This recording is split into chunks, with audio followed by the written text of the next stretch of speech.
Good afternoon. It's an honor to introduce to you our speaker for this afternoon, Mr. Craig Shirley. Craig Shirley is the president of Shirley and Bannister Public Affairs and has also previously been a contract agent for the CIA. Mr. Shirley has worked in government and on campaigns at the gubernatorial, congressional, and presidential level. A graduate of Springfield College, where he was chosen in 2005 as its outstanding alumnus, his fields of specialization range from strategic public relations, crisis management, and marketing, as well as political consulting and government affairs. He was named the first Reagan Scholar at Eureka College, Ronald Reagan's alma mater, and also serves as a member of the Board of Governors at the Reagan Ranch. He has written extensively for the Washington Post, the Washington Examiner, the Washington Times, the Los Angeles Times, the Weekly Standard, and many other publications. He is also the author of Reagan's Revolution, the Untold Story of the Campaign That Changed It All, and Rendezvous with Destiny, Ronald Reagan and the Campaign That Changed America. You can also keep an eye out for his newest upcoming book, which will be out this fall, called December 1941, 3 Days That Changed America and Saved the World. Would you please join me in giving a warm welcome to Mr. Craig Shirley.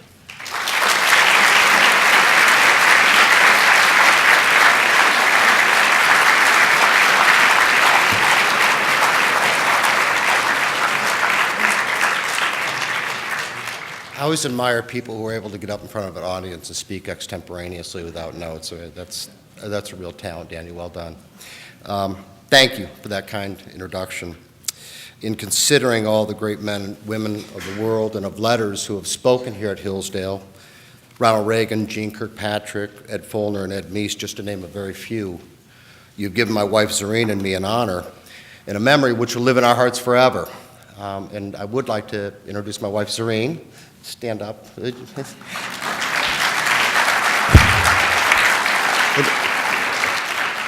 She deserves that round of applause because we just celebrated our 30th anniversary. And also the best editor I've ever worked with. Thank you. Let me say it's a real pleasure to be here at one of the few academic institutions in America where the professors and the students actually know the difference between Friedrich Hayek and Selma Hayek.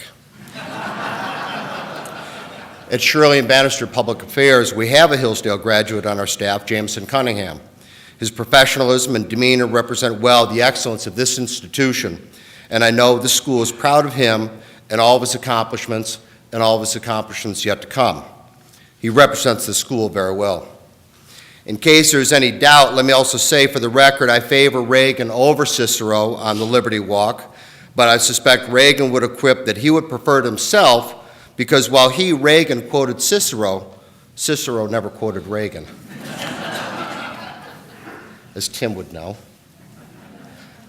I recently read a thoughtful piece by a collegiate reporter, Jody Westrick, on the matter of who belongs and who does not belong on Liberty Walk, and I agreed with her observations that Lincoln, Jefferson, and Frederick Douglass also belonged there.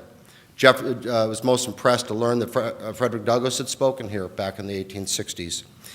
All belonged there. These were men of great letters and great ideas and were great and courageous freedom fighters. Douglass, the old Republican, was on his deathbed. A young man came to him and asked his career advice, and the old man said to the young man, he said, "Agitate, son. Agitate, agitate, agitate." All the great freedom fighters of history challenged the status quo, including and especially the subject of this conference. As Dr. Larry Iron pointed out in an eloquent tribute to President Reagan, when the Gipper died, Reagan always challenged conventions and was really the last president to know the power of ideas and the power of the spoken word. Like Cicero, Reagan was also a great orator and a threat to the establishment. Reagan and Cicero thought about things. As our old friend Russell Kirk, who is from right here in Michigan, once said, "From the moment I began to reason, and possibly from the hour I began to feel, I have been a conservative." American conservatism and Reagan's campaigns were always about the expansion of freedom. Back in 1984, Reagan told some friends of Hillsdale, quote, "The tide of freedom is a future tide." This was revolutionary thinking, even as of 1984, with an evil empire still very much evil and still very much an empire. And with an opposing party in America whose nominee only 12 years earlier said he would crawl on his hands and knees to the communist thugs in Hanoi. George McGovern had also attacked John Foster Dulles in the 1950s, accusing him of wanting to destabilize the Eastern Bloc as if this was a bad thing. Jimmy Carter, that's true. Jimmy Carter, the 39th president, said in 1977 at Notre Dame that we had to get over our inordinate fear of communism. The prospects of his re-election terrified millions of Americans who feared for their economic and political futures. So naive was he about this country and the Soviet threat. George Will once told me that for the first time in his life, he considered the election of 1980 a national emergency. Had Jimmy Carter been re-elected, it's not outside the realm of possibility that our children would be writing in Cyrillic and we'd all be looking forward to a bowl of borscht for supper tonight. Reagan concluded those remarks to the Hillsdale friends saying, "Hillsdale deserves the appreciation of all who labor for freedom. Your creative outreach," he said, "enables little Hillsdale to cast such a long shadow." Even as far back as 1977, Reagan was here, walking these halls, breathing this air, embracing and articulating a vision of maximum freedom consistent with law and order. Greatness still awaited him, but he was thinking and developing great thoughts. These were his wilderness years, and it seemed very appropriate that he would come to Hillsdale in that time. Though Reagan was in the wilderness, these were extremely productive years for him. His daily 5-minute commentaries were heard by millions. His twice-a-week column was read by as many. He was organizing and fomenting and leading a political revolution against the Panama Canal treaties, for tax cuts, for a whole myriad of issues that were reorganizing and redeveloping the Republican Party into something it really, quite frankly, didn't want to be. It was philosophy that created a political movement that was changing the arc of history. Even today, we read about political campaigns, such as one recently in Mongolia, where a candidate said he was modeling his campaign on Ronald Reagan's. In my first 2 books about Reagan, I spent considerable time examining Reagan's wilderness years, as these were so important in his development and growth. Writing books about Reagan allows one to meet people from all walks of life, along with learning about their own interesting perspectives. I've had the chance to speak at Eureka College and the Reagan Library and the Reagan Ranch. I would urge you to go to all of them, campuses around the country. But earlier this year, I participated at a conference at Eureka on Reagan and the Midwest and how his Midwest upbringings had changed or created his character. That night, after the first night of the proceedings, I was staying at a hotel in Peoria, which is about 20 miles from Eureka. It was about 11 o'clock at night. It was about 20 degrees out. I was outside having a cigarette. Yes, I smoke. And it was about 11 o'clock, and this old wino sidles up to me and bums a cigarette from me. And he asked me if I was from Peoria. And I said, "No, I'm in town attending a conference at Eureka." There's a long pause, and he says, "Eureka? That's where Ronald Reagan went."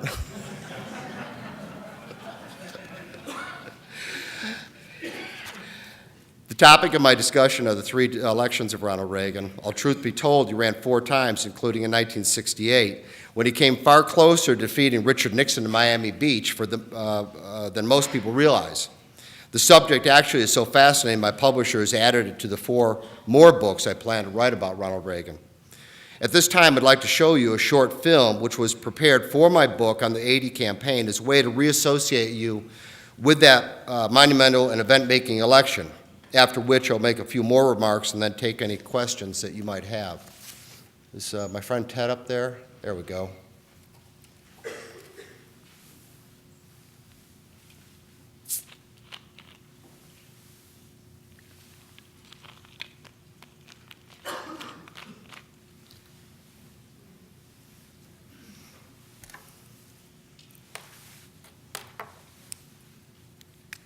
Ted? This convention is full of things we've never seen before, including these 2 contestants appearing together, including one contestant who, with a switch of 59 votes, with the standing there accepting the nomination himself, Ronald Reagan. 59 votes. There are cynics who say that a party platform is something that no one bothers to read and it doesn't very often amount to much. Whether it is different this time than it has ever been before, I believe the Republican Party has a platform that is a banner of bold, unmistakable colors with no pale pastel shades.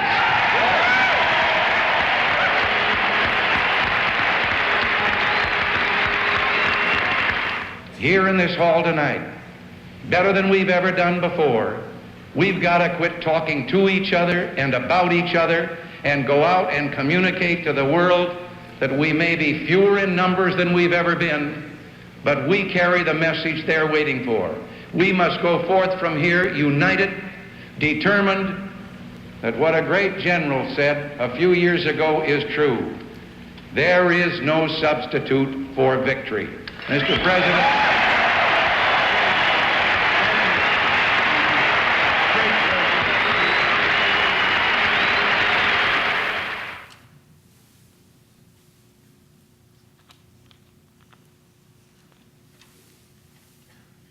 Good evening. I'm here tonight to announce my intention to seek the Republican nomination for President of the United States. I'm sure that each of us has seen our country from a number of viewpoints, depending on where we've lived and what we've done. For me, it's been as a boy growing up in several small towns in Illinois, as a young man in Iowa trying to get a start in the years of the Great Depression, and later in California for most of my adult life. I've seen America from the stadium press box as a sportscaster, as an actor, officer of my labor union, soldier, office holder, and as both Democrat and Republican. We who are privileged to be Americans have had a rendezvous with destiny since the moment in 1630 when John Winthrop, standing on the deck of the tiny Arbella off the coast of Massachusetts, told the little band of pilgrims, "We shall be as a city upon a hill. The eyes of all people are upon us, so that if we shall deal falsely with our God in this work we have undertaken, and so cause him to withdraw his present help from us, we shall be made a story and a byword throughout the world.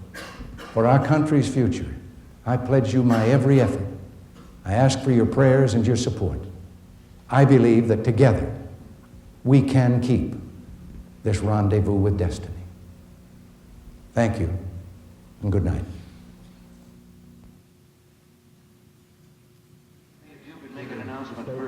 And I asked your permission to make an announcement myself. Would the sound man please turn Mr. Reagan's mic off for a minute?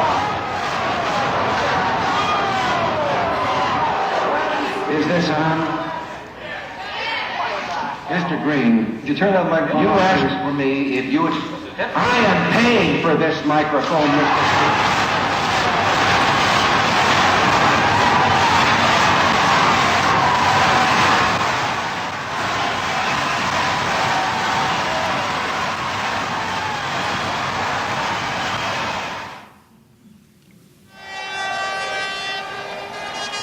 we're using up prime time. Mr. Chairman, Mr. Vice President-to-be, this convention, my fellow citizens of this great nation, with a deep awareness of the responsibility conferred by your trust, I accept your nomination for the presidency of the United States.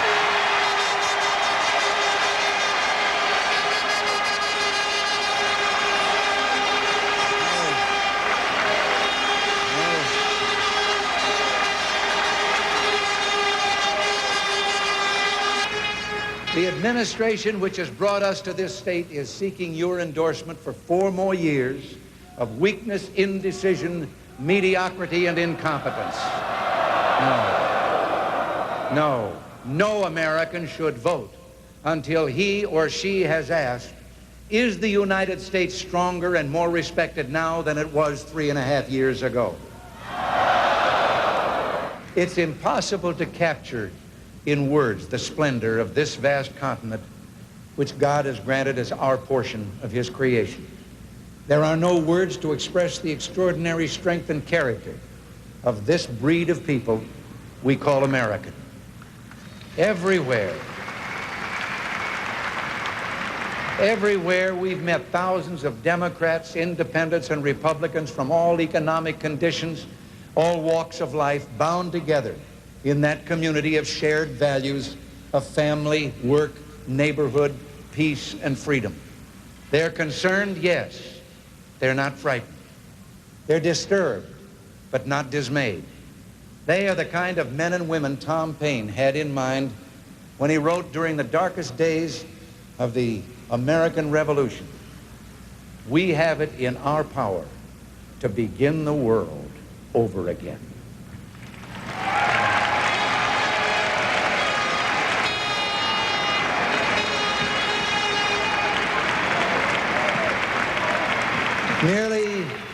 Nearly 150 years after Tom Paine wrote those words, an American president told the generation of the Great Depression that it had a rendezvous with destiny.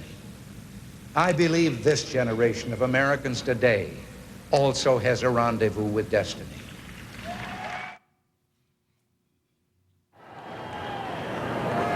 Fellow Democrats, fellow citizens,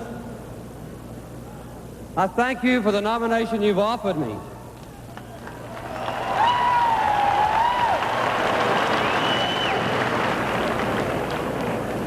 With gratitude and with determination, I accept your nomination.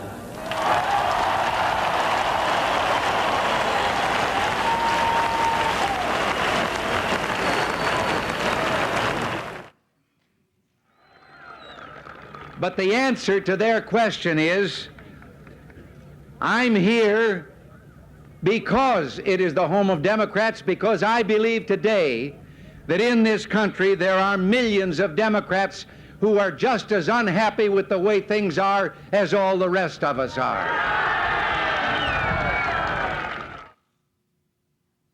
It's not inconceivable that the election could turn on what happens in the next 90 minutes. Reagan, the former two-term governor of California, former motion picture actor, 3 times a candidate for president, and this time the Republican nominee. With him, lending the considerable support which has been her trademark, his wife Nancy. And Jimmy Carter, former governor of Georgia, peanut farmer, the Jimmy who stunned the political establishment in '76 by winning the White House. Now Carter's trying to retain it with a lot of help from his wife, Rosalind, one of his most energetic campaigners.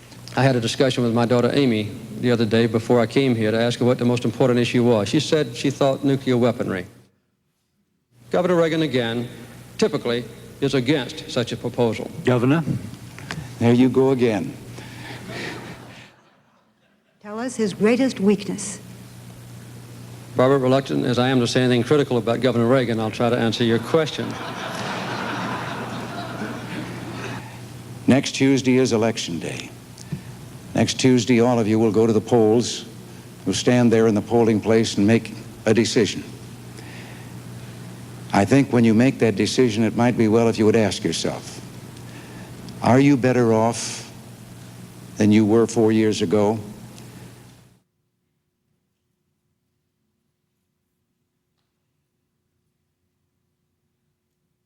During this last year, I've had a chance to meet and talk on the campaign trail with Americans in every corner of the United States. I find no national malaise. I find nothing wrong with the American people. Oh, they're frustrated, even angry at what has been done to this blessed land. But more than anything, they're sturdy and robust as they've always been.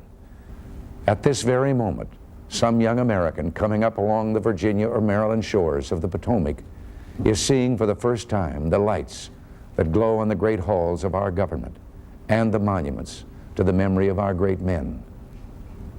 Let us resolve tonight that young Americans will always see those Potomac lights, that they will always find there a city of hope in a country that is free. And let us resolve they will say of our day and of our generation that we did keep faith with our God, that we did act worthy of ourselves, that we did protect and pass on lovingly that shining city on a hill.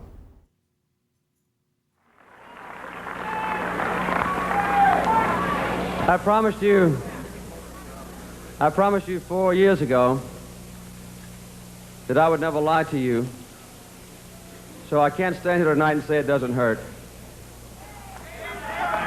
So, Jimmy Carter, the defeated president, shakes hands with some of his well-wishers as he leaves the hotel ballroom in Washington, presumably to return to the White House. This is an ABC News special. The 80 vote, election night. Here is the Electoral College status as of right now. With 270 needed, Ronald Reagan is way over the top. 416 to 49 for President Carter, none for Congressman Anderson. It is, in truth, a Reagan Republican landslide sweeping across this nation tonight. Let me just say, first of all, this has been, well, there's never been a more humbling moment in my life. Not only humbled by the extent of what has happened tonight, even if it had been the cliffhanger that all of us, I think, were expecting, I consider the trust that you have placed in me sacred, and I give you my sacred oath that I will do my utmost to justify your faith. Earlier this evening, I spoke on the phone with President Carter. He called, John Anderson called, but the President pledged the utmost in cooperation in the transition that will take place in these coming months. I offered him my own cooperation. He graciously said that he wanted this to be the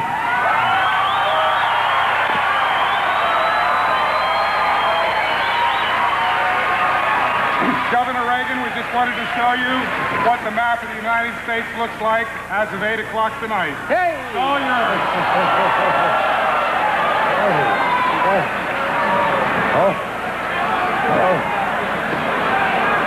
All right. When that began to slide, I thought that maybe the world was going out just as I was getting in. And now, as I said before, my family, I'm so grateful to them for the love, for the support, and for the hard work, because some of them were out on the campaign trail easily as much as Nancy and I were. And speaking of Nancy, she's going to have a new title in a couple of months.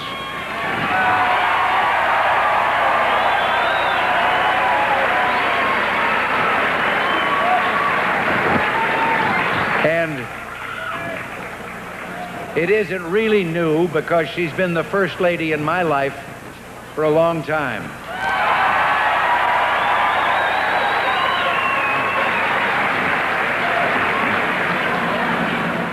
I have one message that I have to give before I leave. I've been upstairs on the phone trying to get a hold of two celebrations, two parties that are going on, one in Tampico, Illinois, where I was born, and one in Dixon, Illinois, where I grew up. I've got two hometowns. And finally, we managed to get the radio station in that area, and they told us that they would broadcast my message into the two parties that are going on. So to all of them, thank you too, back there in the hometown. Thank you all. Thanks very much. Ladies and gentlemen, President-elect Ronald Reagan.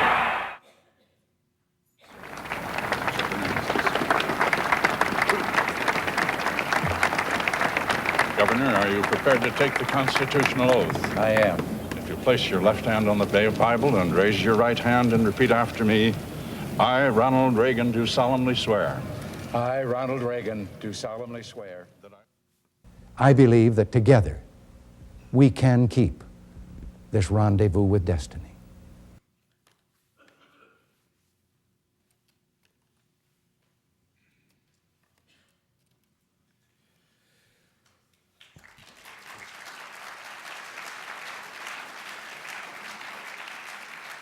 Yeah, I always enjoy watching that. The backstory about the cake on election night was that it was not planned, it was not requested, it was not organized, and the young man who 30 years ago is probably now my age, Was never heard from again in the Ronald Reagan administration. They were not, Mrs. Reagan was not very happy about it, neither were a lot of other people, but anyway. Campaigns were a lot different in those days. There was a lot more unscripted moments like that than they are now, but they were a lot more fun in those days too. Reagan regarded the election of 1980 as the Fourth American Revolution. It must be seen as one of the four most important elections in American history, along with 1800, 1860, and 1932. Each of these national plebiscites offered a startling new choice and direction for the American voter, and the consequences of each election were profound. But it was only in this election in 1980 that his philosophy was fully formed, fully developed, and fully presented to the American people, yet poorly understood by the elites then and now. To them, it was always about his cheerfulness, yet in a callous sort of interpretation, never understanding the cheerfulness that came from his faith and belief in himself and the American people in the future. American exceptionalism was not just a phrase to Reagan. He understood it and indeed lived it with every fiber of his being. Reagan understood what was at stake in 1980. There truly was a malaise which had descended upon the country. We were losing a Cold War. The Soviet Union had invaded Afghanistan. Much of Central America and all of Southeastern Asia had fallen to communism. Cuban troops were in Angola. Russian nuclear subs and troops were in Cuba. NATO was falling apart. President Carter seemed ill-equipped to understand the threat, as he later admitted to in a network interview with Barbara Walters, the ferocity of Moscow, and frankly, it surprised him.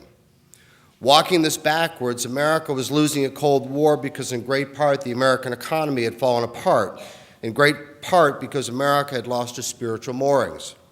Reagan always believed that this country operated on a higher moral plane than any other country in history because of its faith-based origins and limitless horizons. Some called it manifest destiny. Spirituality and economic growth make for a confident and strong foreign policy. Each was interconnected with the other, and they were inseparable. And all this emanated from his devotion to freedom as the organizing philosophy of his new Republican Party beginning in 1977. Don't let anyone tell you otherwise, but Ronald Reagan was a true populist in the best interpretation of the word, and was the Tea Party before the Tea Party came into existence. He was always suspicious of the concentration of power by both government and corporate America. Reagan did not arrive at this philosophy all by himself. Bill Buckley once said in the 1960s, he said, quote, "I will not cede more power to the state. I will not willingly cede power to anyone, not to the state, not to General Motors, not to the CIO. I will hoard my power like a miser. I will then use my power as I see fit. I mean to live my life as an obedient man, but obedient to God, subservient to the wisdom of my ancestors, never to the authority of political truths arrived at yesterday at the voting booth." Reagan himself said in 1977 about conservatism, he said, "Our task is not to sell a philosophy, but to make the majority of Americans who already share that philosophy see that modern conservatism offers them a political home. We are not a cult. We are members of a majority. Let's act and talk like it.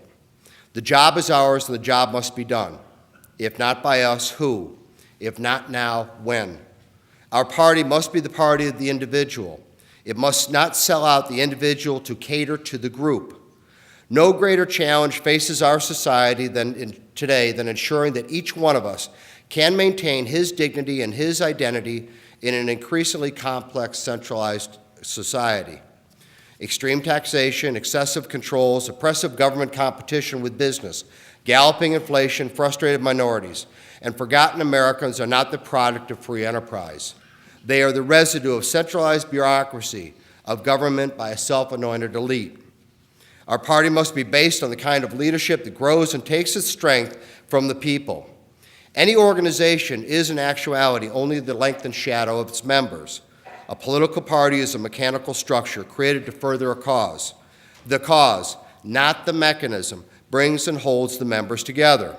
And our cause must be to rediscover, reassert, and reapply American spiritual heritage to our national affairs.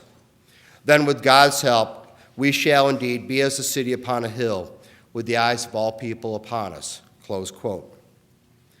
These are the thoughts and words of a man who took the presidency seriously and as a serious concern. and by a man who was seriously concerned about the future of his country. The scholarship associated with his writing, his speeches, and his commentaries, and his offices are helping us to better understand how deeply the man thought about things, how refined his philosophy of freedom was, and how much he believed in enlightenment, and that a natural aristocracy of Americans, unaided by the heavy hand of nobility or government, could indeed make a world over again. This explains why Reagan was such an admirer of Thomas Paine, although he also deeply admired the works of Alexander Solzhenitsyn. For some, there is a contradiction. Solzhenitsyn decried the Enlightenment that put man at the center of the universe, but Reagan believed that man, as a divinely inspired creature, was simply doing God's work in that universe, and he often spoke of man with God. Reagan never liked false arguments. He didn't like false choices. He could synthesize the positions of Thomas Paine and Solzhenitsyn. And because of that philosophy, the road to the White House was strewn with many hazards for Reagan, because quite frankly, there were not enough people in this country, or not a lot of people in the Republican Party who understood, unlike most or all of us here, understood what he was about. As recently as 2 weeks after his election as governor of California, he began thinking about running for the Oval Office, but as already discussed, he lost to Richard Nixon in 1968. In 1975, he saw President Gerald Ford as continuing many of those policies of Nixon's, which he had opposed, and decided to make his revolutionary bid to oust an incumbent president, making the most serious challenge since Teddy Roosevelt had attempted to wrest the nomination from William Howard Taft in 1912. With all the assets of the White House and the Republican Party and other institutions of the time arrayed against him, he came astonishingly close, losing the nomination to Ford by just a handful of delegates out of 2,257 cast in Kansas City in August of 1976. Reagan lost the nomination by less than 60 delegate votes all told. Of his radical insurgency, we have to, some of us here remember that Reagan in 1976 wasn't treated by the elites the way they treat him today. Even as today, they don't understand him, although we did understand him. And when they did understand him, it was a revelation, even though I remember reading these editorials at the time and laughing as if they acted like they just discovered a cure for cancer or something. The New York Times in 1976 wrote this about Ronald Reagan. There have been many dramatic battles over presidential nominations in the past, but never in modern times has there been anything like this: a sitting president, 2 years in office, being challenged to within an inch of his political life by the opposition inside of his own party. It seems almost impossible that with all the advantages of incumbency and none of the disadvantages of personal scandal, this president could in fact lose the nomination as well as control of his own party. But this he nearly did. We have to remember, that was close quote, we have to remember what the GOP was like in 1976, and a lot of us do. It was not the Reaganite party many of us see it as today. It was instead a party dominated by moderates and liberals like Nelson Rockefeller and a fellow named Romney, who was governor of the state, Nelson Rockefeller, Jacob Javits. For Reagan to take over the Republican Party, he would first have to remake it. Time magazine also had the same revelation that the New York Times did in 1976 about Reagan's insurgent candidacy. They said that the Gippers campaign had been, quote, extraordinary. He was seen by many as shallow and simplistic and even dangerous. All but a handful of senators and congressmen shunned him. He was opposed by nearly every state organization. And yet, when it was all over, Reagan, virtually alone, had collected several 100,000 more votes than the president in the contested primaries. The popular explanation was that his opponent Ford was dull, but Reagan on his own had surely touched a public nerve. Reagan's philosophy in 1976, however, was still not completely formed. It took the ideas of another great conservative, Jack Kemp, to give Reagan the final piece of the puzzle to make his new optimistic conservatism complete. With the idea of radical tax cuts, radical personal tax cuts, the Republican Party had always been associated with business tax cuts, but this was a radical new idea. To join his family-based policies and the other radical idea of defeating Soviet communism and not merely coexisting with it, he went before the American people in 1980 offering a robust and coherent philosophy of shifting power away from Washington and back to the citizenry. We debate this openly now, but 30 years ago, this was revolutionary thinking. Both parties at the time were enamored of government. It's just that the Democrats were more enamored of government, although Richard Nixon did give them a run for their money from 1968 to 1974. The Democrats, when it came, they had it hands down, though, when it came to creating bigger and more intrusive centralized authority. The world by 1980 was a mess. After years of losing wars and losing presidents and losing jobs and homes, for the first time in American history, parents did not believe the future would be better for the children than it had been for them. Into this breach stepped Reagan, though his nomination was no walk in the park. He had many, many opponents, especially in the country clubs and the corporate boardrooms of the GOP, all of whom supported either John Connally or George Bush. Reagan was the target of slurs and innuendos from many in his own party who were opposed to him because he was too old or too conservative or too strident or too this or too that. In January of 1980, Reagan astonishingly lost to George Bush in the Iowa caucuses, a state where 40 years earlier he was known to everybody as Dutch, and a state which was dear to his heart and which he visited often, except when it was most important in those 2 years leading up to the caucuses. He and his campaign's inattentiveness to Iowa and the primaries nearly cost him the nomination. Only after taking control of his own campaign did he take control of his own destiny. After a spirited and tough primary battle, he won the nomination on his third try, but elements in the GOP still made things difficult simply because they did not understand him. After all, this was a man who once said, quote, "I do not want to go back to the past. I want to go back to the past way of looking at the future." This was a man who spoke of a community of shared values, as you saw in the videotape. This was a man who quietly said in 1980 that it wasn't about wanting to be president, but more maybe it was about one should be president. This was a man who said in 1980, this is no longer a campaign, it is a crusade to save this country. But it was also a man with a remarkable and wonderful sense of humor. Once as governor, he was confronted by a smelly hippie carrying a sign. The sign said, "Make love, not war." The smelly hippie may have been Bill Clinton, I'm not sure. The sign said, "Make love, not war." Reagan looked at the sign and looked at the smelly hippie, and he turned to an aide and he says, "You know, from the looks of him, I don't think he could do either."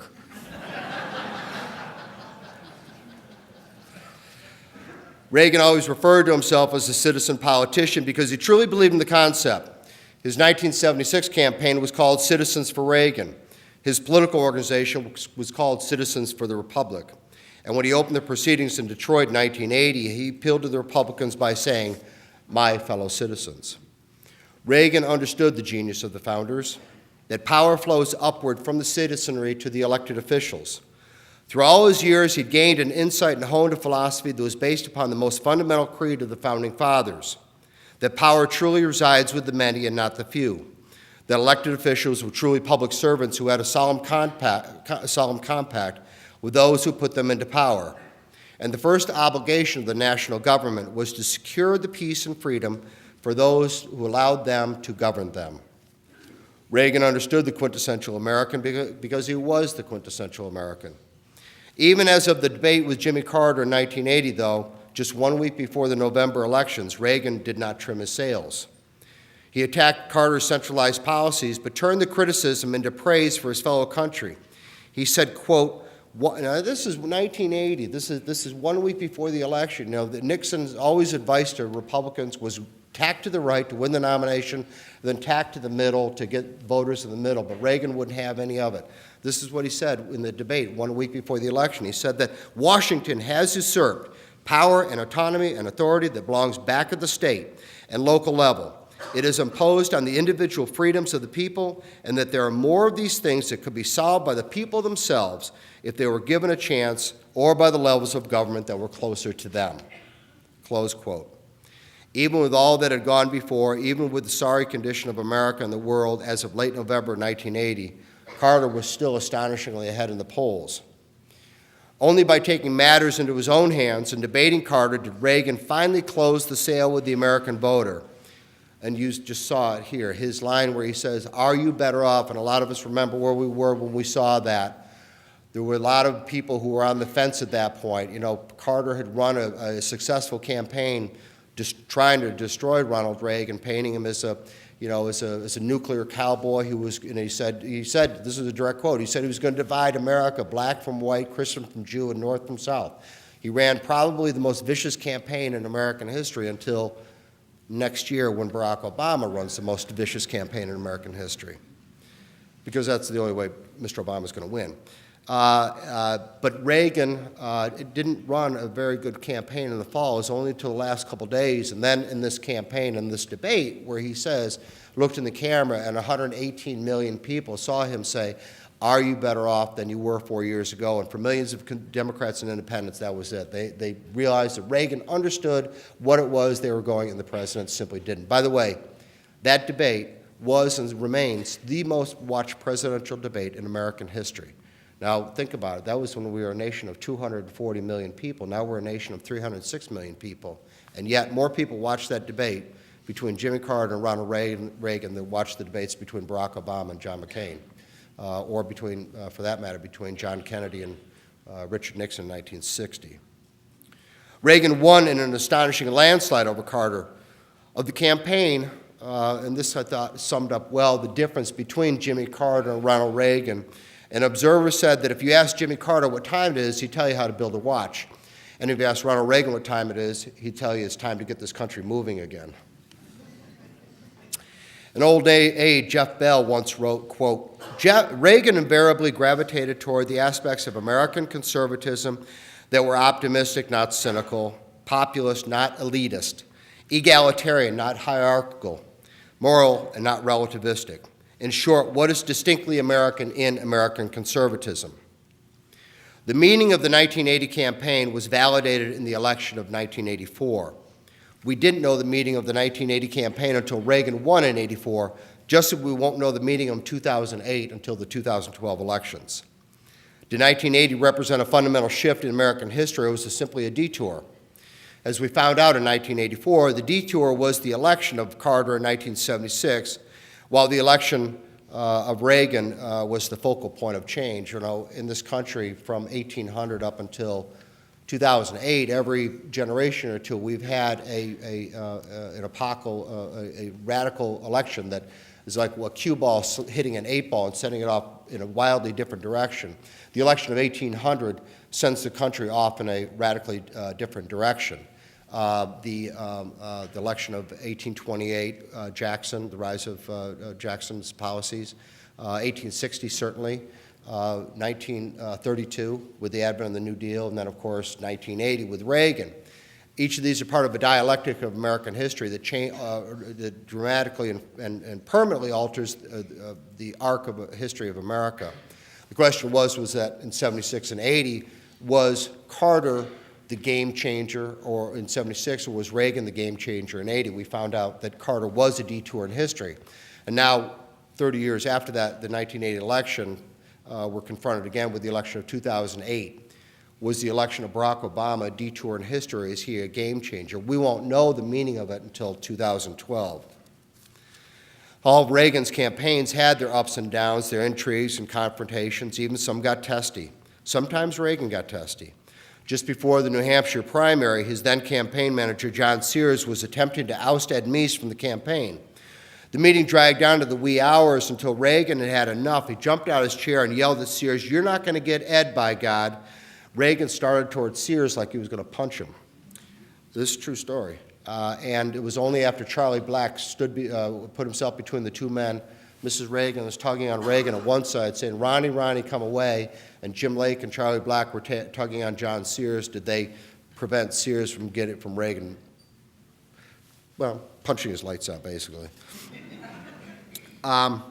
If I focus too much on the ideas and the philosophy of the Reagan campaigns, it's because that was the things he was thinking about. These were the things he was thinking about.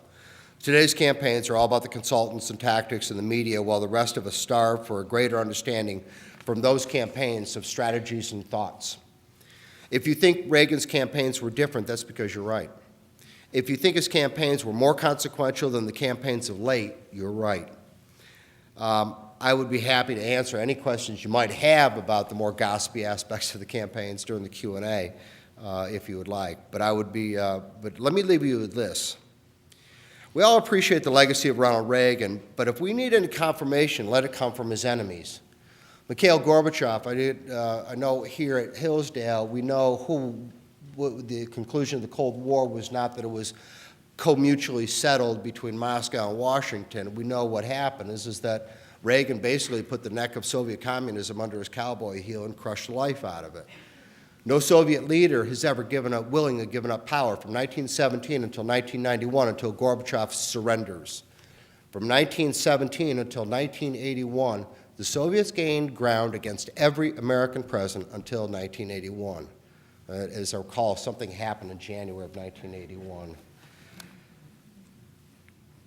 Even Mikhail Gorbachev said that Reagan won the Cold War and did not simply end it. The confusion comes because so many American historians live in Manhattan and Boston. The truth be told is there are more communists on the Upper West Side and in Boston than there ever were in the Politburo. But also from John Patrick Diggins, a liberal historian and historian of liberalism in America, who died recently. Diggins was in many ways the official historian of the labor and liberal movements in America in the 20th century. He'd been at Berkeley in the 1960s doing battle with then Governor Reagan, and yet in his last book, the title was Ronald Reagan, Fate, Freedom, and the Making of History. Now, this is a book, remember, written by essentially a card-carrying member of the American left labor, small c communist philosophy movement that was prevalent in American college campuses all from the 30s up to the 60s. I got to know John briefly, helping him with this book before he passed away some years ago. But in that book, he called Reagan, this is the liberal again, called Reagan one of the four greatest presidents alongside Washington, Lincoln, and Franklin Roosevelt. Reagan, Diggins said, had the imagination to see a world without the menace of communism. He wrote, quote, Reagan had the imagination to envision a country without high taxes and the bureaucratic state and a world without the threat of communism. Close quote. Reagan was one of the four greatest presidents, he said, because Diggins' criteria was all these four men liberated a great many people. George Washington liberated many people. Abraham Lincoln liberated many people. Franklin Roosevelt liberated many people, and Ronald Reagan liberated many people, and that was his criteria for greatness. Diggins also answered the question, which historians have pondered since the time of Henry Adams: does the man make the times, or do the times make the man? He came to the conclusion that, of course, that is, I think we all agree, the man makes the times. As he left office in January of 1989, his old adversary, the Washington Post, and I mean adversary, was compelled to say that on his watch something, quote, substantive occurred. The paper elaborated, quote, Ronald Reagan has absolutely confounded prediction. Today, at age 77, he relinquishes the office so many people thought he could never get, it was said 8 years ago, too old, too ideological, too conservative, too poorly informed, too politically marginal. In short, too out of it. But there he is, going out in a rare end-of-the-term surge of good feeling. His critics on key issues, we are emphatically among them, still at a loss to assess and finally even understand the man. Facts alone should help lay to rest the intellectual condescension with which so many of his political wrestling partners and victims have discussed him. He has helped to make this country stronger abroad and a different one at home. Mr. Reagan has left a powerful imprint on American politics. His was a consequential presidency. Close quote. Upon his death in June of 2005, Russian dissident Alexander Solzhenitsyn said, quote, in July of 1975, I concluded my remarks in the reception room of the U.S. Senate with these words: all too soon, your government will need not just extraordinary men, but men with greatness. Find them in your souls, find them in your hearts. Find them within the breadth and depth of your homeland. 5 years later, I was overjoyed when just such a man came to the White House. May the soft earth be a cushion in his present rest. Close quote. Upon becoming president in 1981, Ronald Reagan changed the Republican Party. Ronald Reagan changed America, and Ronald Reagan changed the world. And the rest, as they say, is history. Thank you.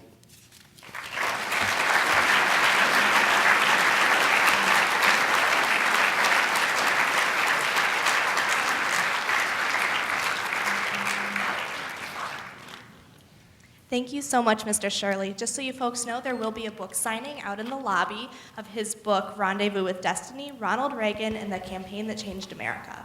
And we have time for a few questions. We do ask, though, that you wait for the microphone before you actually ask your question. So with that, if anybody has one.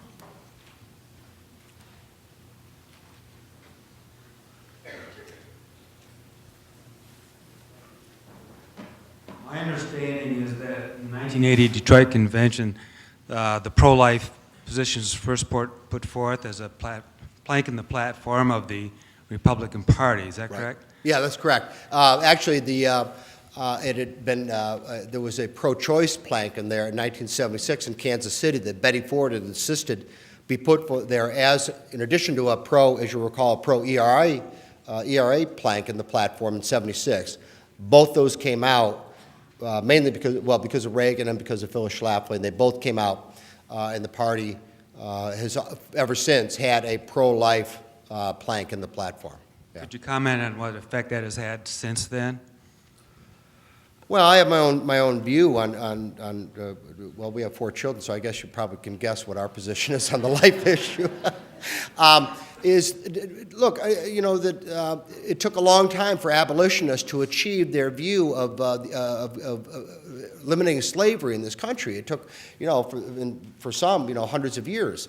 I hope it doesn't take that long for the pro-life view to succeed. I know we're on the right side. I mean, we know we're on the right side. History tells us we're on the right side. It is an abomination. It is a scourge. It is a terrible thing. And I think eventually that we're going to win. And I think we're going to win because not only are we're right, we're morally right. And eventually we're going to be politically right.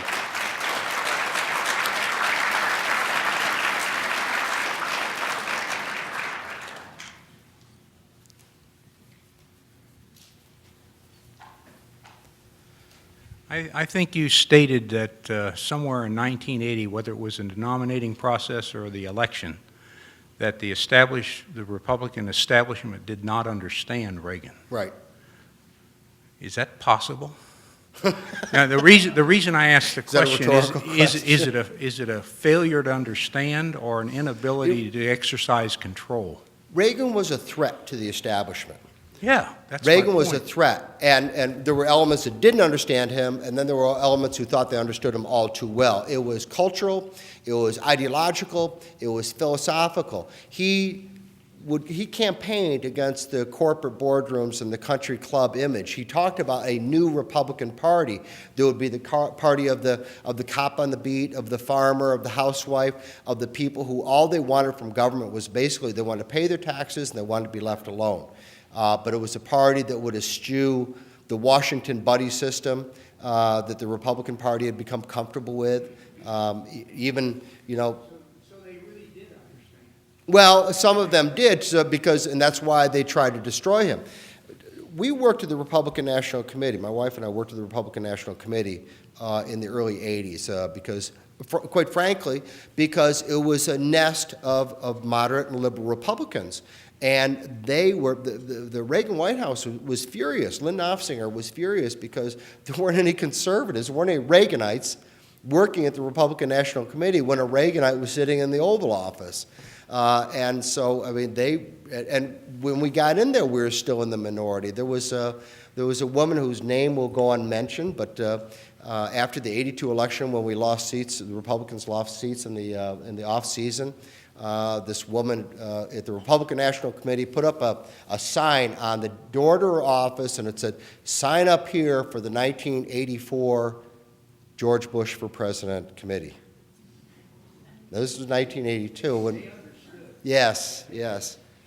There's also, I won't mention his name because he's very prominent in Washington, in the Republican Party, in the congressional leadership. He's a staffer. In 1984, now, I mean, everybody's for Reagan in 1984, except that there were a small group of liberal and moderate Republicans who were down in Dallas protesting Reagan. And the news reports at the time talked about the convention delegates booing them and telling them to go to Moscow, which music to my ears, but anyway, is that there were always elements of the party that opposed Ronald Reagan from the 50s right up until today. And you're seeing it being played out today. Mitt Romney tried to run against Ted Kennedy by saying, look, if you want me to denounce Ronald Reagan to get elected to the Senate, I'll denounce Ronald Reagan. So, I mean, there's still people in the party who don't get Reagan and never will.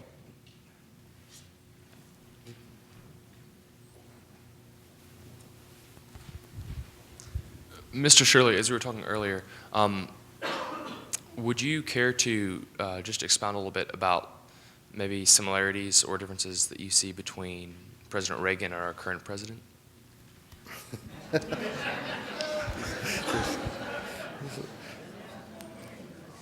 My father once said that when somebody hangs a fastball in your face, you have a moral obligation to hit it out of the park. While I'm respectful of President Obama's political skills, I wrote a column several months ago in which I said he was the nation's first Facebook president. But think about it. I wasn't being sarcastic. I was being analytical. This is a man who wrote not one but two autobiographies. Well, put his name on the dust jacket of two autobiographies. Before he was 45 years of age, and really without accomplishing anything in his life. He uses every sentence with a personal pronoun or a possessive pronoun. It's I, my administration, my cabinet, my White House. As many complaints as I have about John Kennedy, at least he understood the presidency. He didn't say my government, he said this government. He said your government. Ronald Reagan always said your government. He said this government, this administration. Your White House, but they never talked as if they owned it. Obama is just, I mean, obviously there's a lot of talent there, but it's unused and it's untapped, and I think, quite frankly, is that he is so caught up in the arrogance of himself that he refuses to think that he could be wrong about anything, and thinks that anybody who opposes him is somehow not just wrong, but vile. There's a dangerous, dangerous combination there in his philosophy.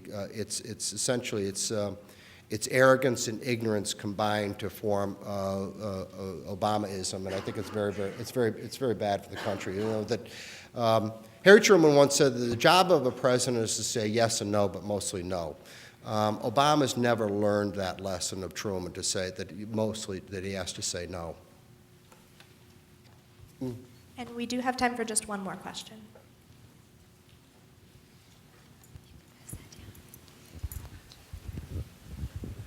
I was just curious, obviously himself and then the first lady were probably his closest advisors, but in the election or the campaign, who did he rely on, one or two people that he relied on the most for that election for sage advice? 1980? Yes. Ed Meese. He was once asked to whom he would first turn a crisis, and he said Ed Meese. I think that he wasn't his alter ego, but he was as close to an alter ego as you can imagine. I mean, there was the Californians who were around Ronald Reagan, who were very, very close to him. Stu Spencer, Mike Deaver, Peter Hannaford, Lynn Nofsinger, others. But probably he was like Peter, that he was first among equals. In that he'd gone back to 66 with Ronald Reagan, was there in Sacramento with Ronald Reagan, was there all through the 70s, was there in the White House, and was really somebody Reagan knew that he could trust, somebody he could ask his advice, somebody he knew that would not leak or talk to the press about his private conversations, that there was enormous, enormous, enormous respect and trust there for Reagan. There were others too. Jim Baker was an unsung hero of the 80 campaign. He's the one who devised came over from the Bush campaign to the Reagan campaign in Detroit and devised the debate strategy to get all the negotiation, handled everything. And actually, to Baker's credit, he had more confidence. There was a great, great debate inside the Reagan campaign over whether or not Ronald Reagan should even, in fact, debate Jimmy Carter. Because there was even people who had known Reagan for years still had doubts about his capacity, in a presidential debate, which is, it's in my book. Can I repeat a vulgarity if it's in my book? But it's just, all right, I'll go ahead and do it.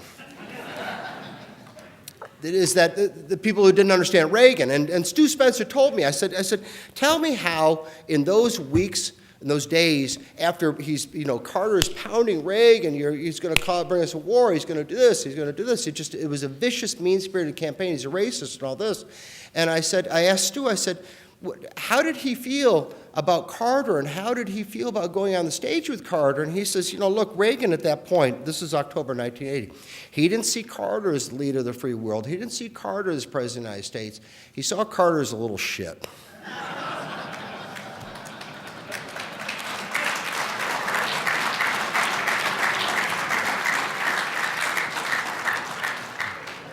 Thank you very much. Thank you, everybody. Thank you.